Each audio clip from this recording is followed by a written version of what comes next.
Muito bem, pessoal, está começando o Desperta ICL de hoje, terça-feira, 9 de janeiro, 7 horas da manhã, ao vivo, horário de Brasília. Muito bem-vinda, muito bem-vindo, muito obrigado a todo mundo que já está por aí no nosso chat. Já temos pessoas no nosso chat, né, o Pedro Falcão? Parece que tu mandou um freestyle agora. Mandei um freestyle? Mandei um slam, Pedro Falcão, um slam.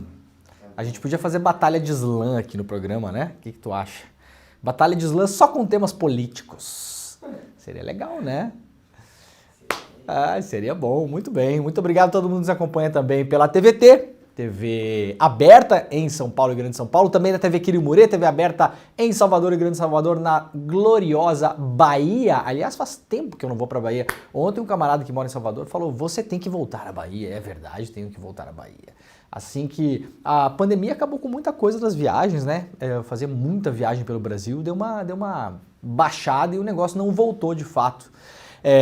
Mas espero voltar logo para Bahia. Quando eu for, eu quero visitar, aliás, quero visitar a sede da TV Quirimurê, quero visitar o pessoal por aí que transmite o Desperta e os outros programas do ICL também. Muito obrigado pela parceria de sempre. Muito bom dia para quem nos acompanha pela rádio. Este programa também se presta a ser o seu programa como se fosse o bom e velho radinho, então você pode apenas ouvir esse programa, caso você deseje. Nós estamos ao vivo também na rádio, né? Na rádio, lembra da rádio que você liga, bota no celular? O rádio está há 100 anos por aí, sempre ameaçado de morrer, né? Quando começou a televisão, o rádio vai morrer. Quando veio a internet, o rádio vai morrer e o rádio não morre, porque o rádio é maravilhoso.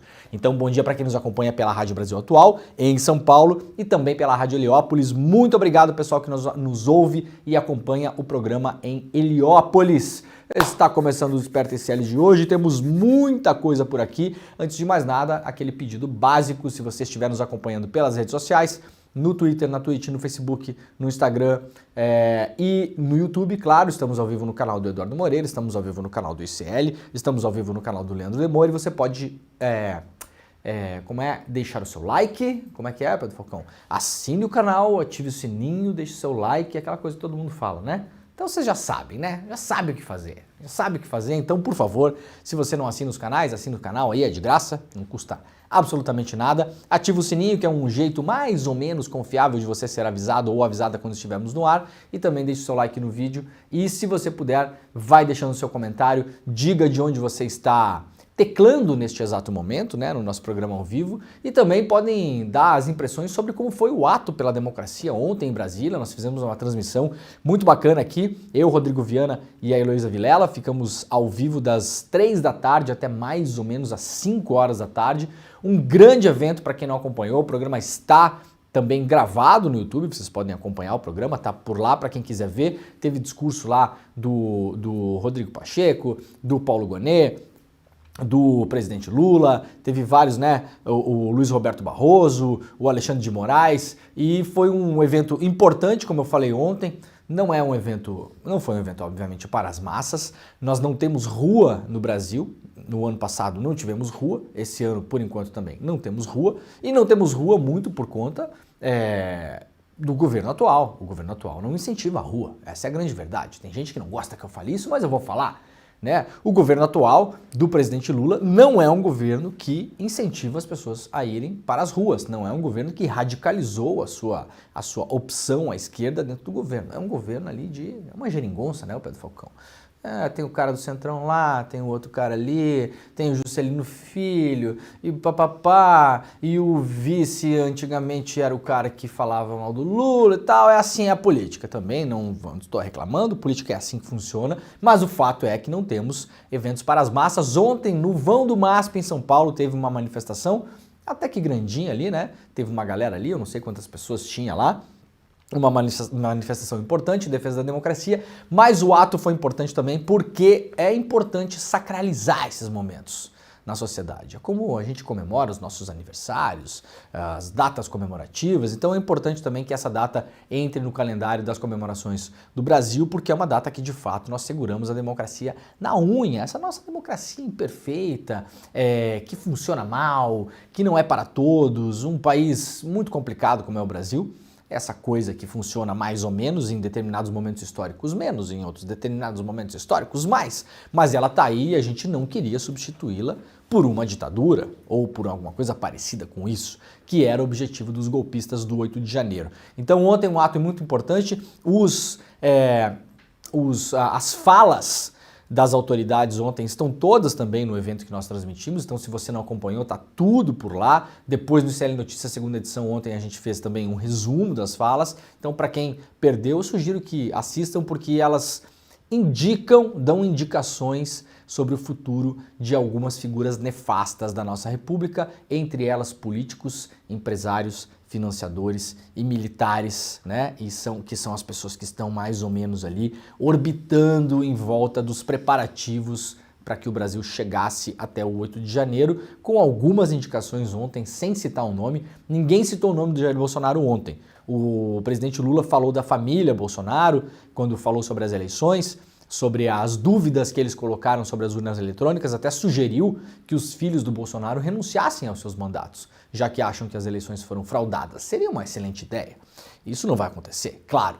Mas o próprio Procurador da República, o Alexandre de Moraes, o Luiz Barroso, todos eles foram na direção de mostrar que o passado é algo para não ser esquecido e as pessoas responsáveis por terem criado o ambiente que levou ao 8 de janeiro serão punidas. Essa foi a mensagem final do evento ontem, uma mensagem que foi levada por todos ali, os discursos estavam bem alinhados em relação a isso. Então veremos o que acontece daqui para frente. Lembrando que uma coisa chamou atenção ontem, duas coisas importantes chamaram a atenção ontem. Uma a gente vai falar daqui a pouco, tem um vídeo que a gente vai mostrar do Alexandre de Moraes, uma fala dele, que é uma fala que ocupou a maior parte do discurso do Alexandre de Moraes, é uma fala que joga para o futuro, para tentar resolver um problema estrutural e não apenas punir uma pessoa ou outra pelo que aconteceu no 8 de janeiro, mas para tentar organizar as coisas daqui para frente. Mas ontem, junto com as autoridades ali no palco, estava a Elisiane Gama, que é a titular da Comissão Permanente pela Defesa da Democracia na Câmara, mas sobretudo a relatora da CPI dos atos antidemocráticos, a CPI do golpe, a CPI do 8 de janeiro. É um símbolo importante a Elisiane Gama estar sentada lá com essas autoridades, porque a partir de agora está na mão da Justiça e do Ministério Público, através do senhor Paulo Gonet, o novo Procurador-Geral da República, pegar o inquérito, pegar o relatório da Elisiane Gama. Lá há vários políticos e principalmente militares indiciados, entre eles o Jair Bolsonaro, o Braga Neto e vários outros, e a definição a partir de agora sobre o que fazer com esse relatório é da PGR, é do Paulo Gonet. Então veremos o que Paulo Gonet fará a partir desse relatório da Elisiane Gama, que, repito, estava lá sentada junto com o Gonet, com o Lula, com o Pacheco, com o Barroso, com o Xandão e com todas as outras autoridades. Veremos o que acontece daqui para frente. Aliás, Gonet que começou ontem o seu discurso citando Shakespeare, né? Não falou que era Shakespeare, depois tivemos que explicar no ar. Eu, por acaso, me lembrava que aquela citação era uma citação de Shakespeare falando que o passado, ele não é não está enclausurado em um tempo que deve ser esquecido, né? O passado pode ser um prólogo do que está no porvir, ou seja, o passado pode ser um indicativo do futuro. Se a gente deixar esse passado do 8 de janeiro passar em branco, no futuro, quando algo de mais grave acontecer, mais grave ainda, nós lembraremos daquele dia e lembraremos que, enquanto sociedade, não fizemos nada. Essa foi a mensagem do Paulo Gonet. Então ele falou, olha, isso aqui pode ser um indicativo do que vai ser o nosso futuro, para o bem ou para o mal. E as pessoas que são responsáveis por isso serão punidas segundo Paulo Gonet. Veremos como as coisas andam em relação a isso, né? Muito bem, hoje faz 80 anos esse senhorzinho aqui. Quem que é esse senhorzinho aqui, ô Pedro Falcão? Jimmy Page. Jimmy Page, meu camarada. 80 anos do Jimmy Page. Olha só, essa guitarra clássica, né, do Jimmy Page. Uma guitarra dupla, de duplo braço. A de cima tem 12 cordas, né? Espetacular, Jimmy Page fazendo 80 anos. No ano passado eu fui num show do Kiss, em Londres. Eu não sou muito fã do Kiss, mas eu tava em Londres, um camarada meu é muito fã, foi no show e falou, ó, comprei um ingresso pra você. Aí fui no show. E o show do Kiss é espetacular e sensacional, não precisa não conhecer nenhuma música pra gostar. E aí depois que eu saí do show do Kiss, eu descobri que o Jimmy Page tava lá. Então já estive no mesmo lugar que o Jimmy Page esteve, então já tá bom. Já viu o Jack Black falando do Led Zeppelin? Não. Como que não? Dele falando que era a melhor banda de todos os tempos, Porque ele fez uma música sobre vikings e vikings fazendo amor. O Jack Black é sensacional, né? É, muito bem, cara. Stairway to Heaven. Espero que ele não pegue tão cedo o Stairway to Heaven, né? Parece que tá muito bem o Jimmy Page. Então, 80 anos desse gênio sensacional, espetacular. Vários gênios da música brasileira e mundial têm feito 80 anos nos últimos tempos, né? Já temos vários octogenários por aí, o Caetano, o Chico, o Gil, tem vários, né, que estão chegando nessa idade. Ele tá quase, né? O Roger tá mais. Não, o Roger Waters tá com 82, 81, 82 também. Essa geração, né? Uma geração longeva, né? Tinha vários que ficaram pelo caminho, mais jovens, mas vários deles, o Paul McCartney, 80 anos o Paul também. Mas o Paul parece estar o melhorzinho de todos, assim, tipo de... Mas o Roger Waters tá super bem também, cara. É? É, super bem, assim. Vitalidade. Muito... Tá muito bem mesmo. Então tá, parabéns pro Jimmy Page aí. Que certamente está assistindo a este programa, né, o Pedro Falcão? Claro. Não há Fuso dúvida. horário, né? No fuso horário. No fuso horário, tá o quê? Tá almoçando, tá assistindo, né? Tá assistindo o programa, claro. Não há um ser vivo no planeta que não assista a esse programa. Inclusive Jimmy Page. Então, um beijo pro Jimmy que tá vendo o Desperta ICL essa hora da manhã. Muito bem. Gente, ó, um serviço importante lá no site da BBC News Brasil, para quem quiser saber, a vacina contra a dengue está agora no nosso Plano Nacional de Imunização, né? E aí, quem quiser saber informações sobre a vacina da dengue, pode dar uma olhada lá no site da BBC News Brasil, isso aqui está na capa do site deles lá. Confira 5 pontos sobre a nova vacina da dengue.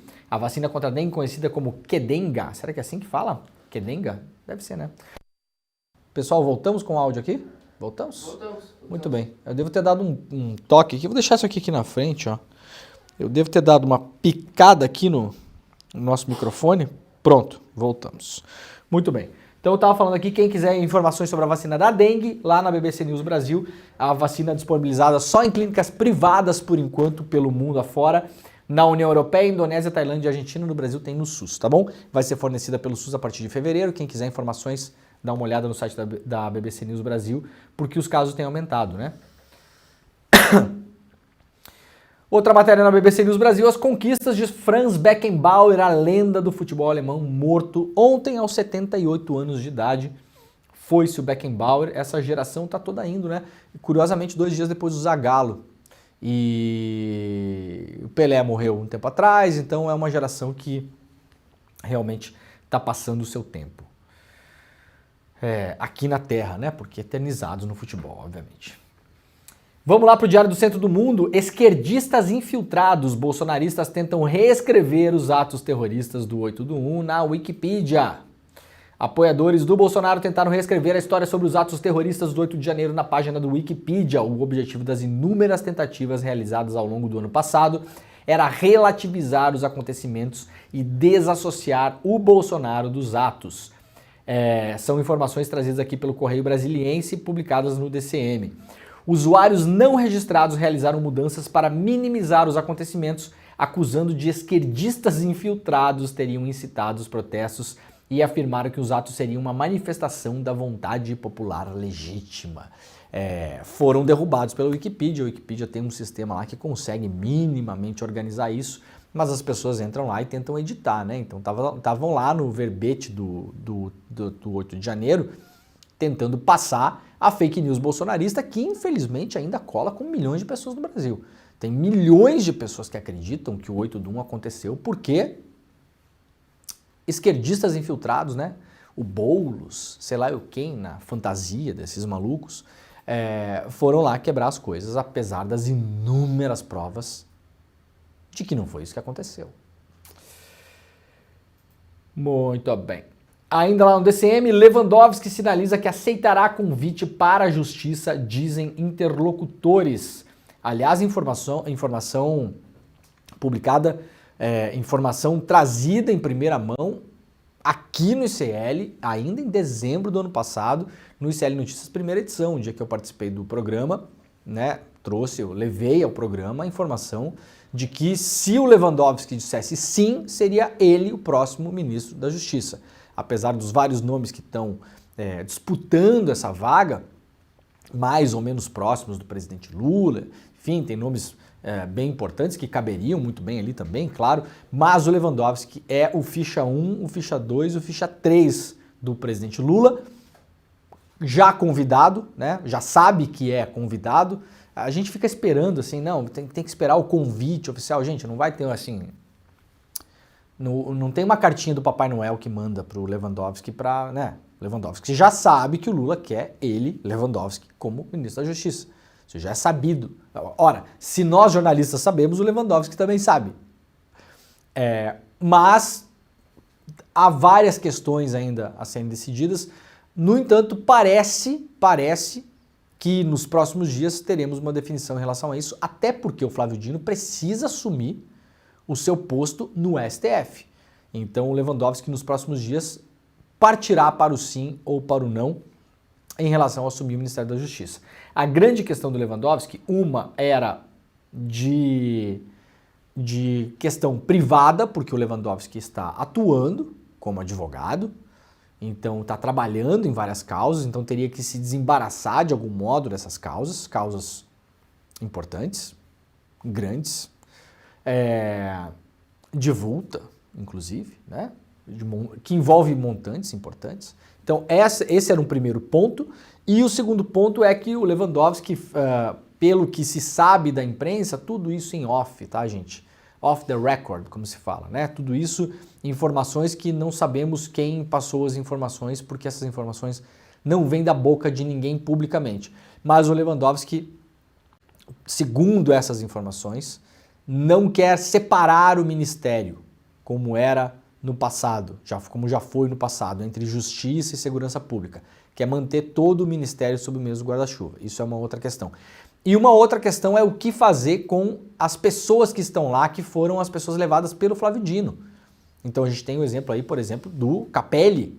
O Capelli foi o homem que assumiu Brasília no dia 8 de janeiro do ano passado, uma figura super importante nesse momento, uma figura super importante no governo, tem uma proeminência, aparece com muita frequência na imprensa, é um cara muito atuante. Então a dúvida, por exemplo, é o que fazer com o Capelli, se o Lewandowski assumiria o Capelli, manteria ele onde ele está. Outra dúvida, o que fazer com o diretor-geral da Polícia Federal, o delegado Andrei, se ele permanece, se não permanece, se o Lewandowski tem intenção de mudar, se não tem intenção de mudar, e várias outras pessoas que estão no entorno ali. Então essa é uma outra questão. Aparentemente isso está se equalizando na equalização fina agora até o final da semana. Veremos o que acontece se o Lewandowski finalmente fala sim ou não.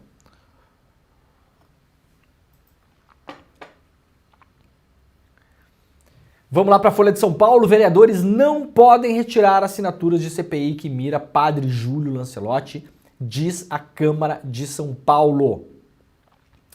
A retirada das assinaturas por 7 vereadores que subscreveram o pedido da criação da comissão parlamentar de inquérito que mira o Padre Júlio Lancelotti na Câmara Municipal de São Paulo não tem efeito prático, nem impede o avanço da proposta na casa.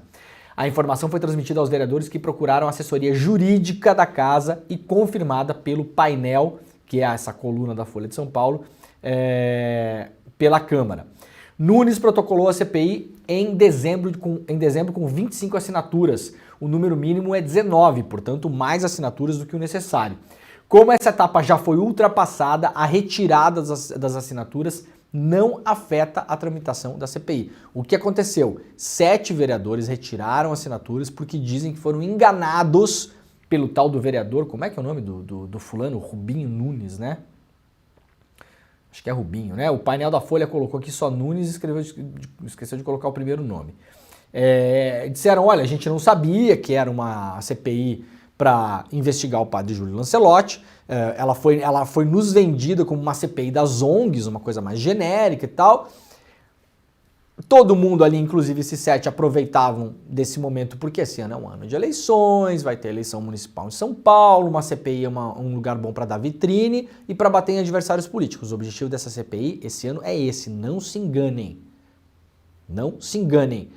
O padre Júlio Lancelotti, que não tem absolutamente nada a ver com isso, está sendo usado nesse caso também porque é uma figura que essas pessoas gostam de antagonizar, porque você tem um cidadão que se preocupa em dar comida para quem mora na rua, manter as pessoas com higiene em dia, tentar tirá-las das ruas de algum modo, dar conforto espiritual, dar conforto psicológico.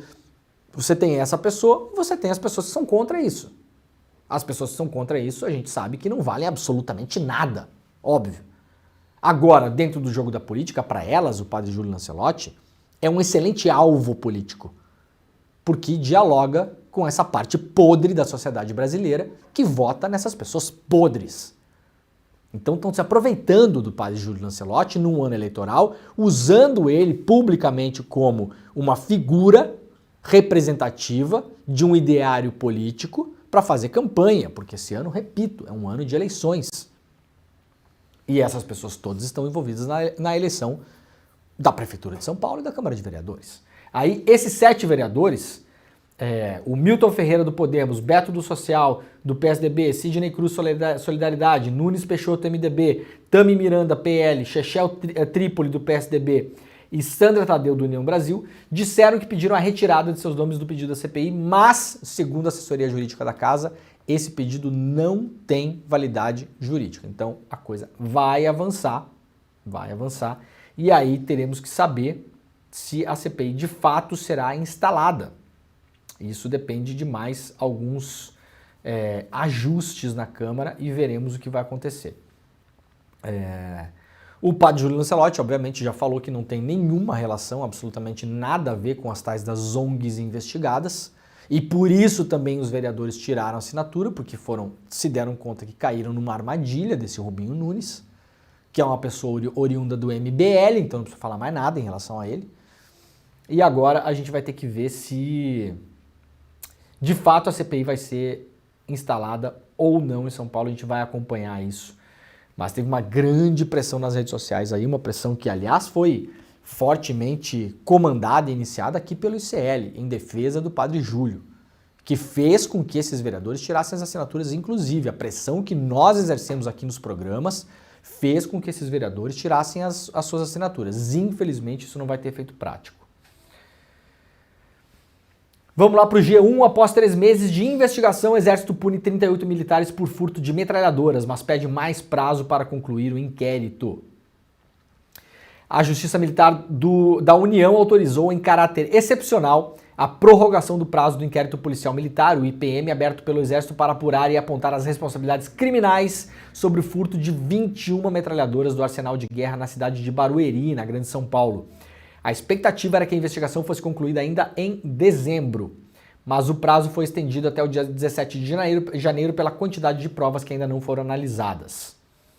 Em outubro, o Exército afirmou que 21 metralhadoras foram furtadas do arsenal de guerra em Barueri. 2 delas ainda estão desaparecidas, pelo menos 6 militares são investigados por participarem diretamente do desvio do quartel, entre eles soldado, cabo, sargento e também um tenente. A expectativa dos investigadores do Exército é que o inquérito militar seja concluído futuramente com o indiciamento dos suspeitos por furto, peculato, receptação e extravio, com possibilidade do pedido de prisão. Outros 2 civis também são investigados e poderão ser indiciados por receptação.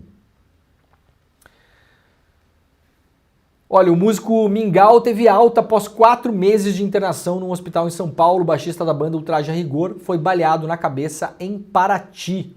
Tá aqui a foto, né? A foto publicada aí, mostrando, não sei se vocês lembram do caso, 4 meses atrás, o Mingau foi baleado na cidade de Paraty, baleado na cabeça, inclusive, né?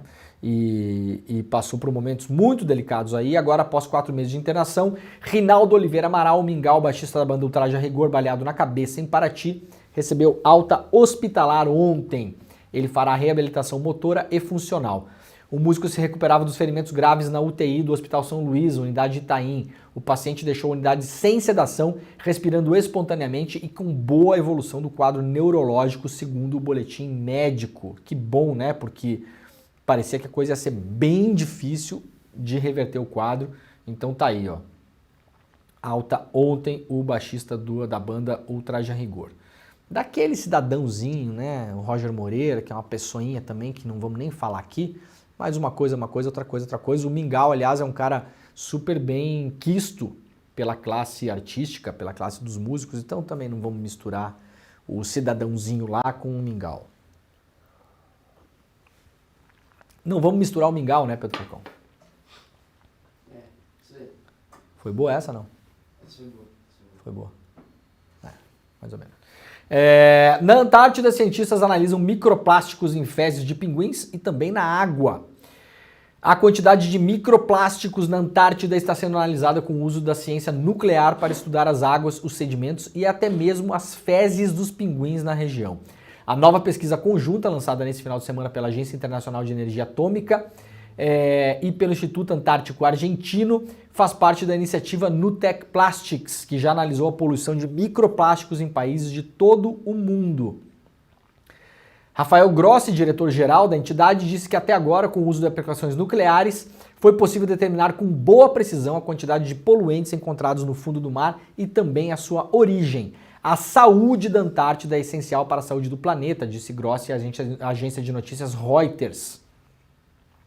O programa usará o navio quebra-gelo argentino Almirante Irizar e os cientistas coletarão amostras de guano, que é o material que vem do acúmulo de fezes e cadáveres de aves oceânicas de pinguim. Também sedimentos do fundo do mar e da água ao redor da camada de gelo. O material será analisado na base Carline da Argentina, na Antártida. Lucas Roberto, pesquisador, também disse que os microplásticos, partículas menores que 5 milímetros, são um problema global devido ao grande uso de plásticos e são prejudiciais à vida, pois são frequentemente ingeridos, causando acúmulo dentro dos organismos que podem levar a doenças. Estima-se que desde a introdução no mercado, 7 bilhões de toneladas de plástico tenham sido despejadas no meio ambiente, grande parte delas estão no ambiente marinho. Olha, a Justiça de Santa Catarina derrubou uma liminar e o Jorginho Melo, governador de Santa Catarina, bolsonarista, poderá nomear o filho ao secretariado. Eles são contra o Estado, né? Mas assim, as partezinhas que sobram do Estado, eles enfiam a família. É assim que é.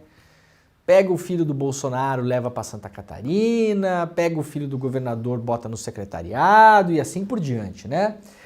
A Justiça de Santa Catarina acolheu nesta segunda-feira um recurso da Procuradoria-Geral do Estado e derrubou a liminar que impedia que o governador Jorginho Melo nomeasse um de seus filhos, o Felipe Melo, para a Casa Civil. Jorginho havia anunciado a escolha do filho em 3 de janeiro. Diante de críticas, o governo de Santa Catarina divulgou nota afirmando que não havia impeditivo legal para a medida e dizendo que a nomeação se devia ao seu próprio mérito. O do Felipe, no caso, e a competência comprovada, que é a meritocracia, né, o Pedro Falcão?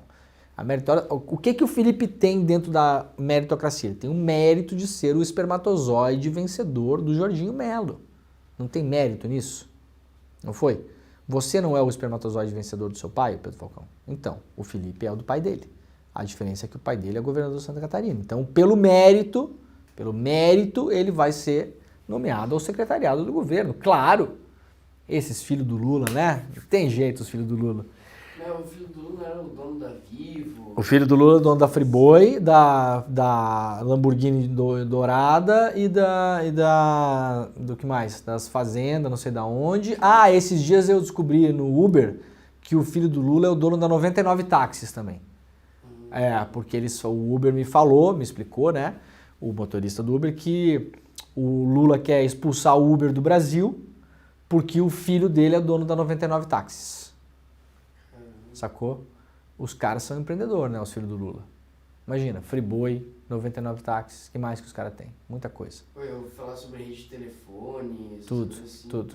Fazenda, as fazendas, lembra? Em 2018 os caras passavam numa fazenda, sensacional era aquilo, né, cara? Como as pessoas têm pouca formação de leitura, de informação, né? Em 2018 eu lembro que um tio meu mostrou um vídeo pra mim. Um cara de caminhonete passando numa fazenda, sei lá, uma cerca, não sei se era uma fazenda, uma cerca e um pedaço de terra. E o cara falando, aqui ó, na fronteira do Brasil com não sei o que, a fazenda do filho do Lula. E pronto. Pronto. Daí eu falei pra ele, meu tio querido, amado, eu não posso passar numa fazenda agora e fazer um vídeo, aqui ó, a fazenda do meu tio querido, amado. Pode. Pois é, e daí? A fazenda se torna sua, que fácil que fosse assim, né? Imagina, tu tá caminhando na calçada e tem uma bicicleta, aí você faz um vídeo, aqui ó, minha bicicleta! Aí tu pega, senta na bicicleta e vai embora. Passa a ser sua automaticamente. Né? É uma nova forma de pensar o capitalismo, Pedro Falcão. Estamos revolucionando o capitalismo. Daí se alguém pega e o dono da bicicleta vai com a bicicleta e fala, ladrão, ladrão. Ladrão, aqui ó, o ladrão roubando a minha bicicleta. É o dono da bicicleta, mas você filmou e falou aquilo, automaticamente passa a ser verdade. Ou como diria Humberto Gessinger, a vida imita o vídeo, né, o Pedro Falcão? Esse é o momento exato em que a vida imita o vídeo. Você vai lá, pega o vídeo, transforma aquilo e aquilo vira a vida. Que bonito, que momento, né, o Pedro Falcão? 9 de janeiro, 7h32 da manhã, a gente está num momento filosófico. No dia seguinte, todavia, o desembargador substituto João Marcos Butti suspendeu a nomeação do filho do Jorginho Melo. Ele atendeu a um pedido do PSOL que mencionava um decreto catarinense de 2008 vedando a nomeação de cônjuge, companheiro ou parente para cargo de comissão ou de confiança. A decisão, embora reconhecesse o entendimento do STF de 2008, que permite a nomeação de parentes para o secretariado por entender tais cargos como indicações políticas, avaliam que o caso de Jorginho Melo violaria os princípios da moralidade e da impessoalidade, resultando em o quê? Claro, nepotismo. Óbvio, qual o nome disso? Nepotismo. Nesta segunda, portanto ontem, a decisão do desembargador Gilberto Gomes de Oliveira acolheu o recurso da Procuradoria para derrubar a decisão liminar, avaliando que não há nenhum impeditivo que possa inviabilizar a nomeação. A previsão é que o filho do governador assuma o cargo na próxima quarta-feira, portanto amanhã. Ele é advogado e já assumiu diferentes secretarias estaduais e na Prefeitura de Florianópolis entre 2005 e 2016, portanto, é uma pessoa que vive, basicamente, do mérito, da meritocracia. Qual o mérito? O mérito é ser filho do Jorginho Melo, né? É a melocracia o nome desse negócio. E não é o Felipe Melo, jogador do Fluminense. Não é o Felipe Melo, jogador do Fluminense. Esse é outro Felipe Melo. Esse é um Felipe Melo com 2 L's, Felipe Melo, né? Muito bem, né? Os caras, é isso aí, gente, é isso aí. Os caras falam, chega na hora H, pum, é isso aí. É igual o Milei na Argentina que bota a irmã lá no governo, é isso aí. É Estado mínimo, mas o mínimo que sobrar é meu. É isso que funciona, é assim que é. E é Estado mínimo também, mais ou menos, né? Porque os caras chegam lá e também não querem acabar com as coisas que estão lá, porque querem botar os brother, também tem isso. Né? Os filhos do Lula, né, o Pedro Falcão? Os filhos do Lula. Jorginho Melo, que aliás não compareceu ontem no evento sobre o 8 de janeiro, não apareceu. Jorginho Melo não foi. Ratinho Júnior não foi, Zema não foi. O Zema não foi dizendo que ele ia, o Zema falou que ia. Não, primeiro falou que não ia, depois falou que ia, depois não foi. Zema, por que você não foi no ato ontem? Porque era um ato muito político. Nossa, era um ato político, Pedro Falcão, sabia? Eu não sabia que era um ato político ontem. Eu achei que fosse um ato religioso. Foi feito... Onde era? Era na igreja de São Pedro, em Roma, o ato ontem? Ou era no Senado Federal? Nossa, era um ato político, o Zema? O Zema é o quê, o Pedro Falcão? O Zema não é filiado a um partido político? O Zema não disputou eleições? Ele não culpa um cargo político? Então o Zema é o quê? É um político, não é? Pois é. Os atos que o Zema faz em Minas Gerais são atos o quê? Ecumênicos? Religiosos? Científicos ou políticos? Políticos. Mas o Zema só gosta dos atos políticos que ele promove, pelo jeito. Só gostou do ato político do ano passado. O do ano passado ele gostou. O 8 de janeiro do ano passado, o Zema aparentemente não achou ruim, não. Aliás, não lembro de nenhuma declaração do Zema que seja contundente contra o 8 de janeiro. Nenhuma. Tarcísio de Freitas não foi. Governador de Mato Grosso não foi. Ontem, o Rodrigo Viana, nosso colega, a gente fez a transmissão do evento à tarde. E à noite, eu participei do ICL Notícias segunda edição, com a Gabriela Varela e com o Chico Pinheiro. E estava comentando que o Jorginho, o Zema, o Ratinho Júnior, o Tarcísio, essa galera toda, fez um cálculo eleitoral, porque esse ano é um ano de eleição. Esses caras não podem chegar perto do Lula e impensável que fossem no evento de ontem, né? Tá funcionando o microfone? Tá, beleza. Agora eu fiquei preocupado que eu tô desligando ele aqui. Por quê? Porque vocês sabem, né, gente, o bolsonarista, ele, apesar de pagar essa figura de machão e tal, isso é tudo fachada, sabe, né? Sabem que essa macheza do bolsonarista é fachada, porque eles são muito suscetíveis. Falou uma coisinha do mito, já não encosto mais em você. Não pode. Eu sou muito suscetível. Eu sou muito frágil. É o grãozinho de açúcar da política. Não pode falar um negocinho do mito que fica maluco. Então vocês imaginem esses governadores aparecendo lá no evento que está chamando pelo nome que aconteceu no 8 de janeiro do ano passado. Golpe. Imagina, não pode. Não pode. É um problema. Aí não foram. Tarcísio não foi também, nenhum desses caras foi, porque eles estão de olho na eleição esse ano. O Tarcísio está de olho na eleição da Prefeitura de São Paulo, o Zema, Belo Horizonte, o Jorginho Melo, Florianópolis, Joinville, Blumenau, Balneário Camboriú, os caras estão de olho em outras coisas ali. Aí não podia aparecer lá, no ato. Muito bem, Jorginho, bota o filho trabalhar, porque o filho é um incapaz, ele não consegue arranjar emprego, nenhuma banca de advocacia vai dar emprego para o seu filho, aparentemente, né, porque tá aí há 10, 12 anos só pulando de CC em CC, nada contra a pessoa ser cargo comissionado, absolutamente nada, mas o discurso de vocês é diferente da prática, né, Jorginho Melo? É bastante diferente, né? O Estado mínimo, o neoliberalismo, a economia de mercado, a livre iniciativa, o empreendedorismo, a concorrência.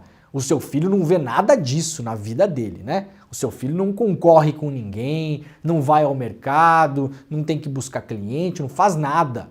Tá sempre pendurado em algum cargo por aí e agora aparentemente ninguém mais quer dar cargo para ele. O senhor, como pai, vai lá colocar ele no seu secretariado. Isso é uma vergonha, é um vexame, mas pouco se espera de pessoas como o senhor na política. Tá evidente aqui o que está acontecendo. Muito bem, gente, olha, antes de mostrar isso aqui, teve um caso na Itália, mais um, mas eu quero trazer um trecho do que o Alexandre de Moraes falou ontem, no evento em Brasília, que é um trecho bem importante que pode ter desdobramentos para o nosso futuro imediato aí. Antes de mais nada, vamos lá para a coluna do Jamil Chad no UOL. O Brasil vai propor uma ação global no G20 para regular as plataformas digitais. O governo levará o debate sobre a regulação das plataformas digitais para o centro da agenda do G20.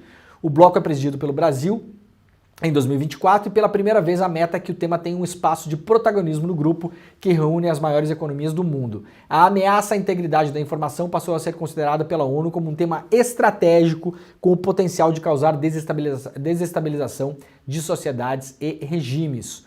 O Jamil Chad apurou que o governo Lula já começou consultas bilaterais com os demais membros do G20, justamente para conseguir enquadrar o tema de uma forma que possa ser aceito por democracias e também por regimes autoritários. Essa é a grande diferença. Você vai lidar ali com Argentina, Brasil, Arábia Saudita e China. Como faz? A China já tem uma regulação muito forte das plataformas sociais. Aliás, no passado a gente criticava a China, né? A China não deixa o Facebook ou o Google operar livremente na China. Olha, cada vez mais eu acho que os chineses estavam certos desde o começo. Concordo com censura? Claro que não. Obviamente tem muito problema na China. A China é um problema que tem. A China é um país que tem muito problema de censura. E isso é uma coisa que eu não concordo que acontece na China. Eu, como jornalista, não gosto do que acontece na China em relação a isso. Não tem como gostar. A China não tem uma imprensa livre, como nós conhecemos, imprensa livre.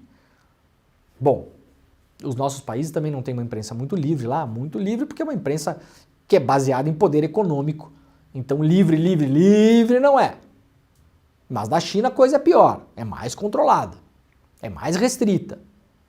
Agora, a China tem uma preocupação sim, e essa é uma preocupação legítima, que o Brasil agora começa a tomar consciência, a custo de muito esforço, que essas companhias de tecnologia da informação, Google, Facebook, o próprio TikTok, que é chinês também, são empresas globais, multibilionárias, com faturamento que ultrapassa o PIB de vários países e que são empresas estratégicas em termos políticos também, na gestão de dados, informação, uma série de coisas. Agora a gente começa a ter consciência em relação a isso. Segundo apurou Jamil Chad, nas primeiras conversas, a resistência colocada por parte tanto dos Estados Unidos como da China revelou como o tema seria desafiador. O Brasil sabe, porém, que terá de encontrar uma proposta e um caminho que possam ser aceitos pelas duas grandes potências, caso queira que o debate prospere no G20. Desde que Lula assumiu a presidência, há um ano, o governo passou a refletir como a desinformação pode ser combatida. A opção foi por buscar dois caminhos. O primeiro é a resposta nacional, com projetos de leis que acabam gerando uma intensa reação das plataformas digitais. A estratégia doméstica também inclui ações como a campanha de vacinação ou mesmo conscientização e educação midiática. Isso aí está muito longe ainda de acontecer. Mas a percepção do Palácio do Planalto é que não existirá uma solução nacional e isolada para o desafio. A constatação é que redes operam de forma internacional e que é preciso pautar o tema no G20. Desde 2023, o Brasil já havia se aliado a iniciativas internacionais, deixando claro que havia entrado em campo no debate internacional sobre regulação das redes. Mas agora quer propor iniciativas e, com a presidência do G20, considerou que o bloco poderia ser uma espécie de centro de gravidade para discutir a questão. Vamos lá mostrar um vídeo do Alexandre de Moraes ontem, um trecho do discurso do Alexandre de Moraes ontem, no evento em Brasília, falando justamente sobre a regulação das plataformas digitais. Isso aí, na verdade, ontem foi a maior parte do discurso do Alexandre de Moraes, e eu achei muito bom ele trazer isso no evento de ontem, um evento que todo mundo estava de olho, porque não se trata apenas de pegar o fato acontecido e punir os responsáveis.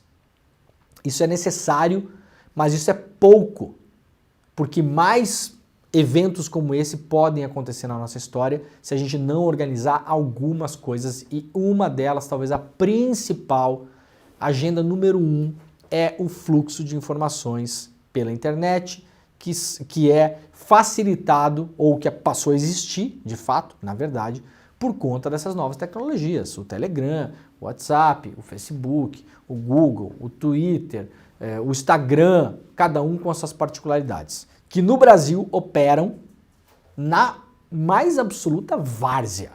Mais absoluta várzea. Vamos deixar o Alexandre de Moraes falar, depois eu comento em cima disso. Bora lá. E finalmente hoje, também é o momento de olharmos para o futuro e reafirmarmos a urgente necessidade de neutralização de um dos grandes perigos modernos à democracia, a instrumentalização das redes sociais pelo novo populismo digital extremista. Há necessidade da edição de uma moderna regulamentação, como vem sendo discutido no mundo todo democrático, e como recentemente aprovado na União Europeia, no Canadá, na Austrália. As recentes inovações em tecnologia de informação, o acesso universal às redes sociais, com o agigantamento das plataformas, as Big Techs, amplificado em especial com o uso da inteligência artificial.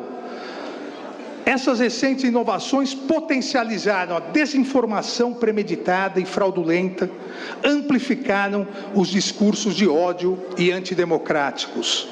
A ausência de regulamentação e a inexistente responsabilização das plataformas, somadas à falta de transparência na utilização da inteligência artificial e dos algoritmos, tornaram os usuários suscetíveis à demagogia e à manipulação política, possibilitando a livre atuação desse novo populismo digital extremista e de seus aspirantes a ditadores. A preocupação com a captura furtiva da vontade do eleitorado é um problema atual discutido não só no Brasil, discutido em todas as democracias. É necessário maior transparência dos critérios utilizados nesse direcionamento de mensagens, para evitar manipulações e para a redução dos riscos para a democracia. Esse maléfico e novo populismo digital extremista evoluiu na utilização dos mesmos métodos utilizados pelos regimes nazista e fascista no início do século XX. Com o aprimoramento da... Muito bem, um trecho aí do Alexandre de Moraes. Esse trecho todo tem 7 minutos, é um trecho muito longo para a gente mostrar aqui, mas mostra a preocupação do ministro em ter levado esse tema para a audiência de ontem. Do que é que o Alexandre de Moraes está falando, o que a gente já falou aqui no ano passado, inteiro, e que vocês me conhecem, eu sou uma pessoa insistente, eu não vou parar de falar. Sem citar, o Alexandre de Moraes está falando, entre outras coisas, claro, do PL 2630, o projeto de lei, o PL das fake news, que aliás o nome é muito ruim, né? Porque cria só um novo tipo penal em relação a fake news ali, que é espalhar notícias sabidamente falsas sobre o processo eleitoral. Esse é o único tipo penal novo em todo o PL 2630, todo o resto não tem a ver diretamente com penalizar fake news, tem a ver com pegar as plataformas, pegar o Facebook, pegar o Google, principalmente são as duas grandes plataformas, tá, gente? A Alphabet, que é Google, e a Meta, que é Facebook. Chamá-los e enquadrá-los em uma nova legislação brasileira que vai fazer com que eles sejam responsabilizados por coisas que acontecem dentro do seu ambiente de negócios. Vem cá, gente, olha só, eu não sei se eu já expliquei isso aqui para vocês, eu vou explicar muito rapidamente como funciona essa máquina, para vocês entenderem o tamanho disso aqui. Essa pessoa aqui, eu não sei se vocês já ouviram falar nela, a informante que levou o Facebook à sua pior crise existencial, chamou o El País edição brasileira aqui 2 anos atrás. Essa é a Frances Haugen. A Frances Haugen, ela trabalhou no Facebook durante vários anos, não só no Facebook, trabalhou em várias empresas de tecnologia nos Estados Unidos. E em 2021, se eu não me engano, deixa eu ver se tem a data aqui.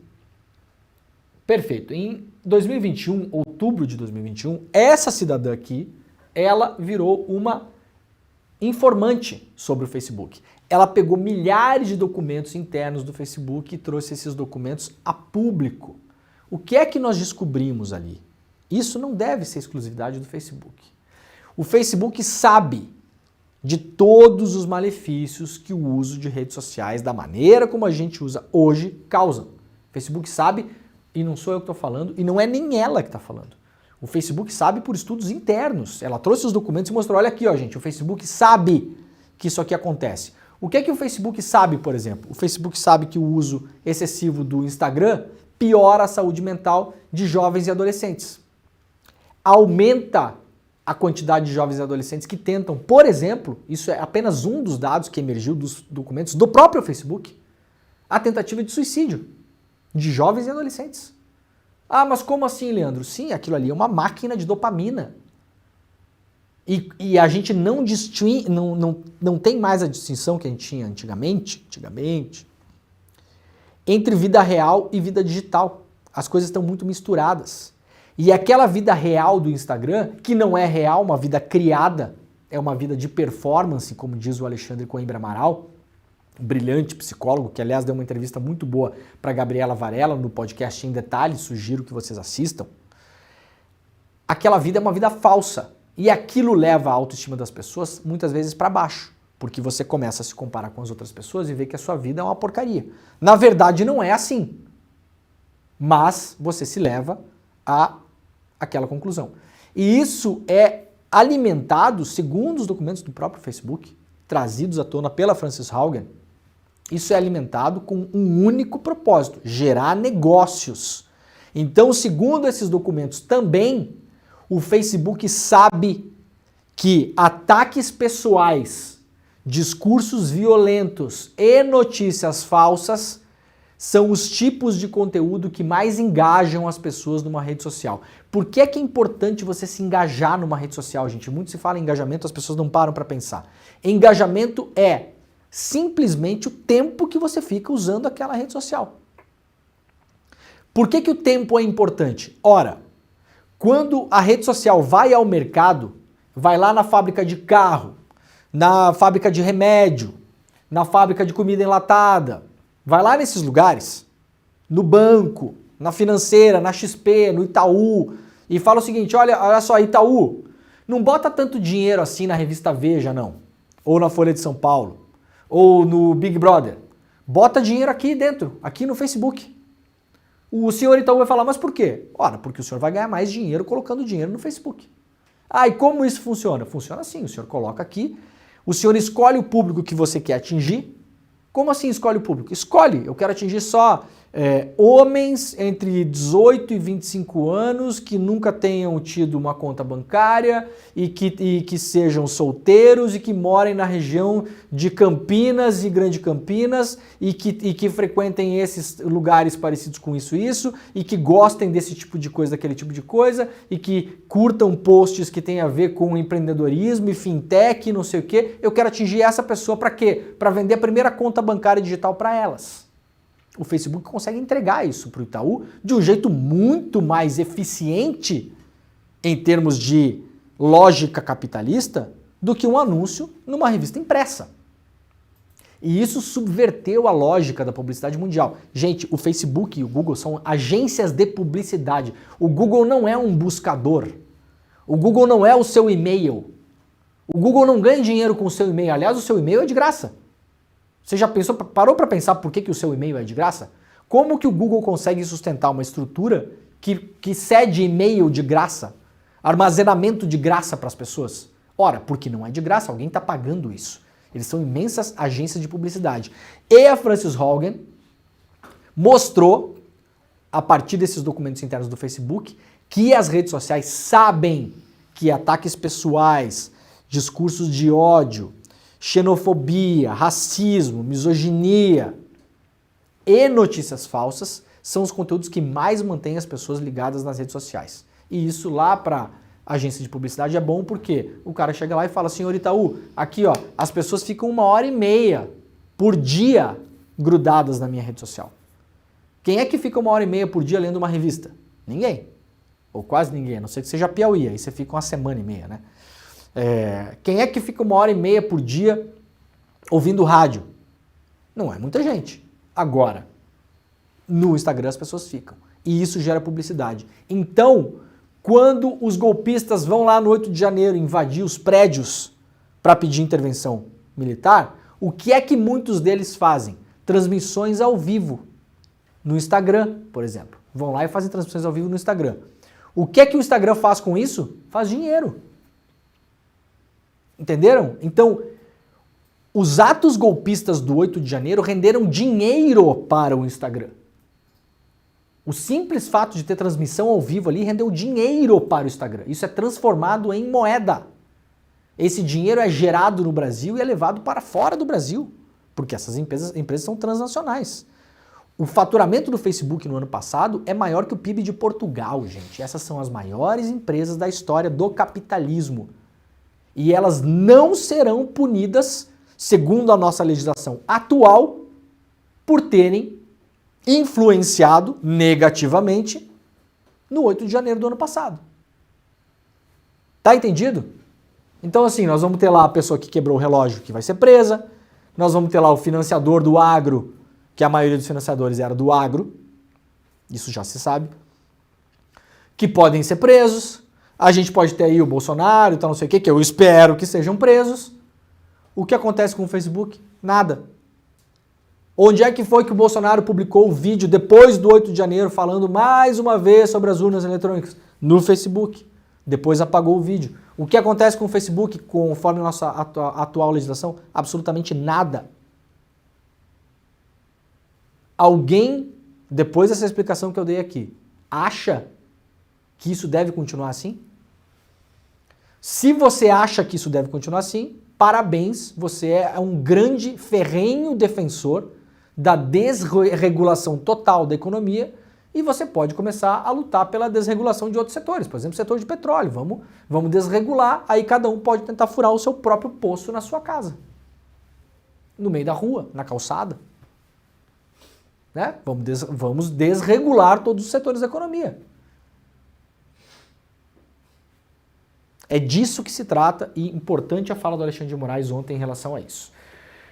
Bom, acabou o programa, né, Pedro Falcão? Vamos deixar... Verdade, a gente podia mostrar agora, tem uns minutinhos para mostrar, curto vídeo do fascismo na Itália. Nós temos um vídeo do fascismo na Itália, mas eu queria explicar um pouco melhor isso aqui. Isso aqui é uma matéria trazida lá pela revista Fórum, a assustadora manifestação fascista na Itália, digna dos tempos de Mussolini em pleno 2024. Vamos fazer o seguinte, é um vídeo super impactante, mas ele tem um contexto e por conhecer o contexto eu quero explicar um pouco melhor ele. Eu vou fazer o seguinte, a gente vai deixar, Pedro Falcão, esse vídeo aqui guardadinho e vamos mostrar ele no programa de amanhã. Então você tem que assistir o programa amanhã para entender o que está acontecendo na Itália nesse exato momento.